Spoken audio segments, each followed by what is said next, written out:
ভারত বানিয়েছে ঠাটাকার, জাপান বানিয়েছে ঠটাকার, পাকিস্তান বানিয়েছে রাজাকার, বাংলাদেশ বানিয়েছে দুই মহিলা সরকার। তাই তো দেশের এত হাহাকার। কারো বাপের দেশ, কারো স্বামীর দেশ, মাঝখানে দেশের জনগণ শেষ। যারা এসএসসিতে এ প্লাস পেয়েছো তোমাদের অভিনন্দন, তোমরা ডাক্তার ইঞ্জিনিয়ার হবা। যারা এ পেয়েছো তোমাদের ডাবল অভিনন্দন, তোমরা সচিব হবা, সচিব হয়ে প্রথম গ্রুপকে দৌড়ের উপর রাখবা। যারা বি পেয়েছো তোমাদেরও অনেক অভিনন্দন, তোমরা নেতা মাস্তান হবা, তারপর উপরে দুই গ্রুপকে দৌড়ের উপর রাখবা।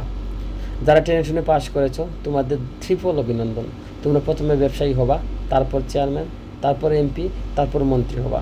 মন্ত্রী হয়ে উপরের তিন গ্রুপকে দৌড়ের উপর রাখবা।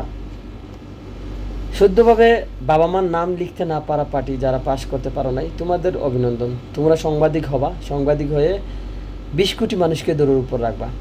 সুযোগ সুবিধা পাওয়ার পরও যারা এসএসসি পরীক্ষা দিতে পারো নাই তোমাদের আগাম অভিনন্দন, তোমরা পীর ফকির ও বাবা হবা, তারপর সকল গ্রুপকে দৌড়ের উপর রাখবা। এখন কে কোন গ্রুপের সদস্য কমেন্টস বক্সে জানাবা। আর এরকম সুন্দর সুন্দর ভিডিও পেতে অবশ্যই আমার সাথে থাকবেন, লাইক কমেন্ট শেয়ার করবেন। অবশ্যই সবাই ভালো থাকবেন। আসসালামু আলাইকুম।